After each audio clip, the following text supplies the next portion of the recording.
इंतज़ार करने वालों को केवल उतना मिलता है जितना कोशिश करने वाले छोड़ देते हैं। जी हाँ, जो कोशिश करते हैं उन्हीं को सफलता मिलती है। 18 दिन का समय आपके पास बचा हुआ है, लेकिन इन 18 दिन के समय को आप कहीं से भी कम मत आकीजिएगा, क्योंकि अगर आप डेली 10 से 12 घंटे स्टडी करते हैं तो आपके पास 200 घंटे हैं, और 200 घंटे में वो भी किया जा सकता है जिसके लायक अभी तक आप नहीं हुए होंगे। तो यह मानकर हम चल रहे हैं कि आपका पेपर जो है 18 तारीख को ही पड़ेगा। उसके हिसाब से आपसे स्ट्रेटेजी डिस्कस करेंगे। वीडियो में लास्ट तक बने रहिएगा। पूरी पीडीएफ हमारे पास है, लेकिन वीडियो में आखिरी तक बने रहना पड़ेगा। केवल 10 मिनट का हम आपका समय लेंगे और एक ऐसी स्ट्रेटेजी आपसे डिस्कस कर देंगे कि इस वीडियो को देखने के बाद आप मोटिवेटेड होंगे, ऑप्टिमिस्टिक होंगे। साथ ही आपके पास एक रणनीति होगी जिसके तहत काम करने पर आपको सफलता मिल सकती है। हमारे पास इंपॉर्टेंट चैप्टर्स तो हैं ही, साथ ही एलिमिनेशन भी है कि आप अगर एलिमिनेशन करना चाहते हैं किसी किसी चैप्टर का जो आपसे नहीं आ रहा है, तो वो भी मैं आपको बता दूंगा। लेकिन हमने लिस्ट इस हिसाब से तैयार की है कि कुछ भी छोड़ा नहीं है, पेपर उसके बाहर नहीं जाएगा। एलिमिनेशन आप अपनी रिस्क पर कर सकते हैं। तो चलिए हम शुरू करते हैं वीडियो को, और सबसे पहले बता देते हैं कि आपके पास लगभग 200 घंटे का समय बचा हुआ है, कहना चाहिए एग्ज़ाम के लिए। अगर आपका पेपर 18 तारीख को ही पड़ता है तो, और इससे ज़्यादा समय अगर आपको मिल जाता है तो ये आपकी किस्मत है। आपको पेपर को समझने का मौका मिलेगा, ये आपके लिए फ्रूटफुल होगा। लेकिन जिनका पेपर 18 तारीख को है, हमें मान के चल रहे हैं, उनके लिए तो बताना ज़रूरी होगा। और उसके हिसाब से अगर आप डेली 10 घंटे आपकी कैपेसिटी के ऊपर अगर है, तो आप 12 घंटे भी कर सकते हो उसको। तो 12 घंटे या 10 घंटे ज़रूर पढ़िएगा। 10 से कम में चांस है ही नहीं, क्योंकि 10 से कम करोगे तो यहाँ भी जो है बाहर हो जाओगे एग्ज़ाम से। क्योंकि 8,66,000 फॉर्म कम नहीं होते हैं। इतना कंपटीशन बहुत है आपको एलिमिनेट करने के लिए। केवल 5-6 हज़ार 7 हज़ार पोस्ट हैं अगर मान के चलो, तो उसके बाद जो है 8,59,000 जो हैं बच्चे तो एलिमिनेट होने हैं। तो आप अपना नाम एलिमिनेशन में रखना चाहते हो या सिलेक्शन में, ये आपके ऊपर है। तो 4 घंटे कम से कम आपको मैथ पढ़ना है, और कुछ भी नया सीखने का प्रयास मत करो।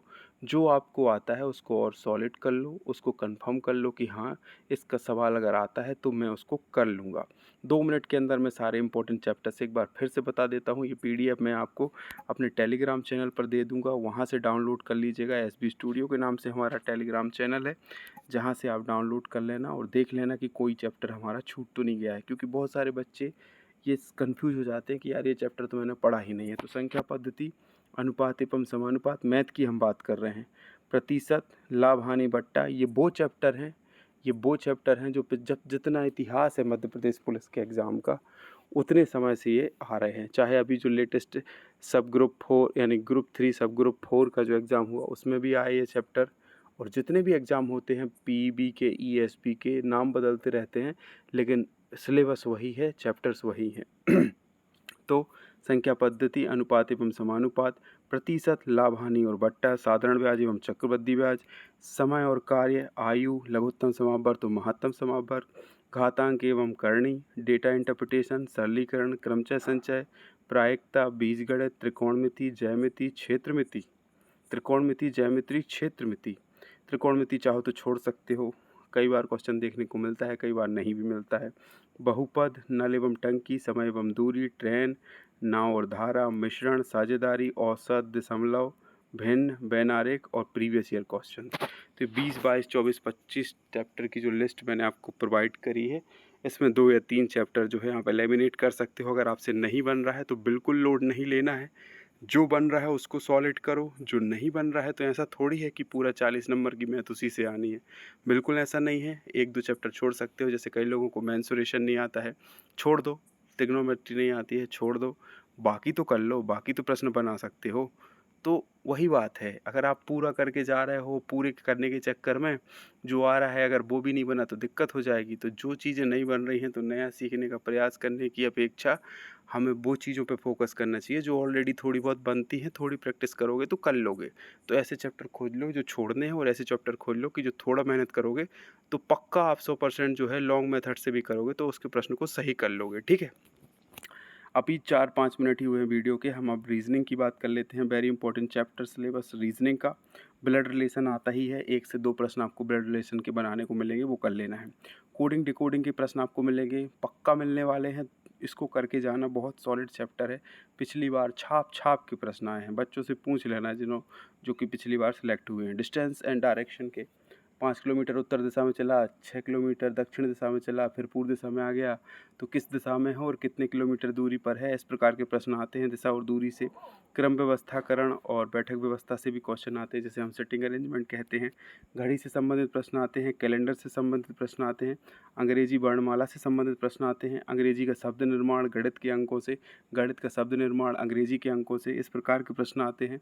तो उसमें हमें वर्णमाला के क्रम को याद रखना पड़ता है कि कौन से नंबर पर कौन सा अक्षर आता है। जैसे हम एजोटी याद करते हैं 5, 10, 15, 20, 25, तो ई आता है 5वें नंबर पर तो ई, फिर जेड आता है, जे आता है 10वें नंबर पर तो जे, ओ आता है 15वें नंबर पर तो जे हो गया, फिर 20 हो गया टी और 25 हो गया वाई। तो ऐसे एजोटी याद रखोगे तो उसके हिसाब से बाकी का भी क्रम याद रहता है। तो ये हमें क्रम याद रखना है अल्फ़ाबेटिकल की। अगर ए आता है तो वो 1 नंबर पे, बी आता है तो वो 2 नंबर पे, इस हिसाब से रीजनिंग में प्रश्न आते हैं। कागज़ को मोड़ कर आएंगे, कभी चतुर्भुज बनाएंगे, कभी त्रिभुज बनाएंगे, फिर आखिरी में वो क्या बन जाता है उससे रिलेटेड प्रश्न आपसे पूछ लेंगे।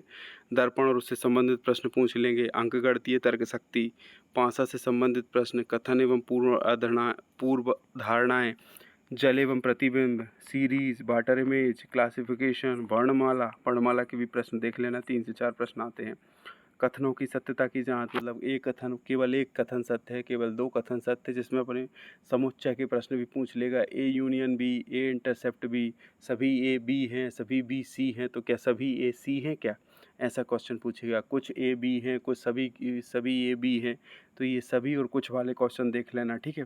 स्लॉक्स देख लेना, इनइक्वालिटीज़ देख लेना, असमानताएं जिसे हम कहते हैं, ऑर्डर और रैंकिंग देख लेना, और आरेखीय व्याख्या, डायग्रामेटिक इंटरप्रिटेशन जिसे हम कहते हैं। तो 4 घंटे आपको देना है रीजनिंग के लिए भी। रोज़ आपको डेली कल से शेड्यूल बना लो, अभी तक अगर नहीं बना है। आखिरी के घंटा में आप चाहते हो कि आखिरी के दिनों में जो है हम इस एग्ज़ाम को क्रैक कर जाएं, वाकई में 80+ नंबर ले आएँ, तो 4 घंटे मैथ्स को दो, 4 घंटे रीजनिंग को दो।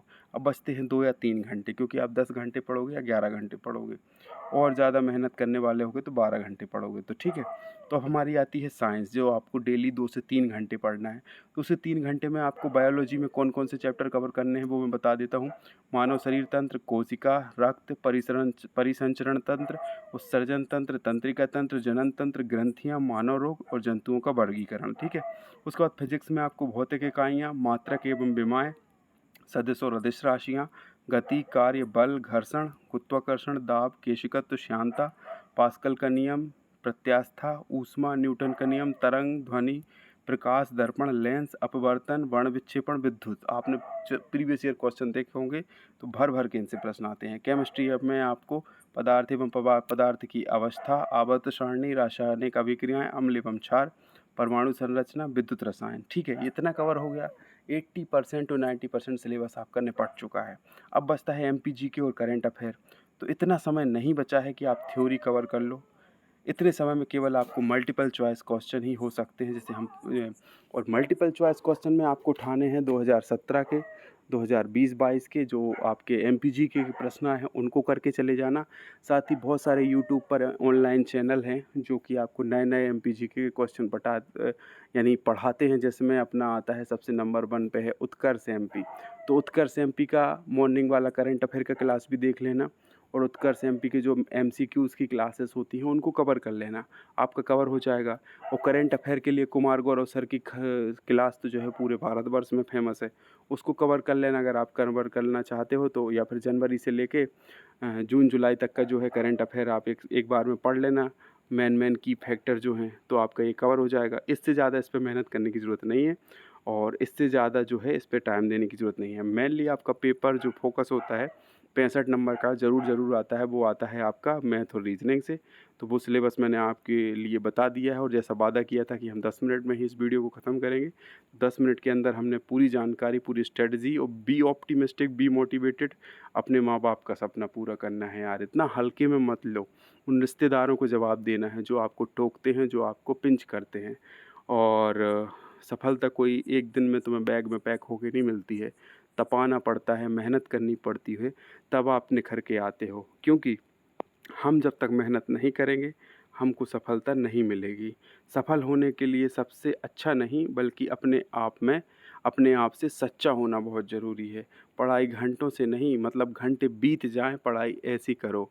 ऐसे नहीं कि आप घंटा गिन के पढ़ाई कर रहे हो, वो आप घंटे भर रहे हो, पढ़ाई नहीं कर रहे हो। ऐसे करो कोई चैप्टर कि हाँ, अब उसका कोई क्वेश्चन आए तो वो आपसे बन जाए।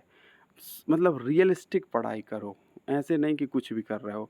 18 दिन का समय पर्याप्त होता है। लोग 15 दिन की तैयारी में मैं अपने छोटे भाई का उदाहरण यहाँ पर देना चाहूँगा। वो चूँकि पुलिस की तैयारी नहीं करता था, वो तो चलो अब बेरोज़गारी का दौर है तो उसने ऐसे ही आनन-फानन में फ़ॉर्म भर दिया और लास्ट के 15 दिन पढ़ाई करके एग्ज़ाम देने गया और उसके 80 प्लस मार्क्स आ गए थे, सिलेक्शन हो गया था। 6 महीने पुलिस में नौकरी भी करके रिज़ाइन भी दे दिया। अभी वो सब इंजीनियर के पद पे पदस्थ है। तो वो क्या किया था मात्र मैथ और रीज़निंग पढ़ के तो गया था। उसने थोड़ी ना कभी एमपी जीके पढ़ा या एमपी पुलिस कांस्टेबल को फ़ोकस होके पढ़ाई करी। वो 2-2 3-3 बार गेट क्वालीफ़ाई कर चुका था और वो पढ़ाई कर रहा था इंजीनियरिंग के लिए, बेसिकली सब इंजीनियरिंग के लिए जो कि एक टेक्निकल पेपर है। लेकिन मैथ रीज़निंग पर ग्रिप होने की वजह से उसका ये एग्ज़ाम निकल गया। तो कहने का तात्पर्य ये है कि पूरा पेपर जो है मैथ रीज़निंग बेस है। इसमें पूरी जान लगा दो, आपका एग्ज़ाम निकल जाएगा। 80 नंबर आपके कोई नहीं रोक रहा है। विश्वास रखो 2 हाथ 2 पैर वाला इंसान ही जो है एग्ज़ाम निकालता है। कोई सुपर ह्यूमन्स नहीं आते हैं एमपी पुलिस कांस्टेबल का एग्ज़ाम निकालने के लिए जिसका मिनिमम क्वालिफ़िकेशन 10वीं पास है। ये छोटा एग्ज़ाम है और इसको फोड़ सकते हो आप और आपके अंदर जज़्बा है और आप इसको कर सकते हो। बी मोटिवेटेड, बी ऑप्टिमिस्टिक और सफलता आपके कदम चूमने ही वाली है बस कुछ ही क्षणों में। जय हिंद, जय भारत।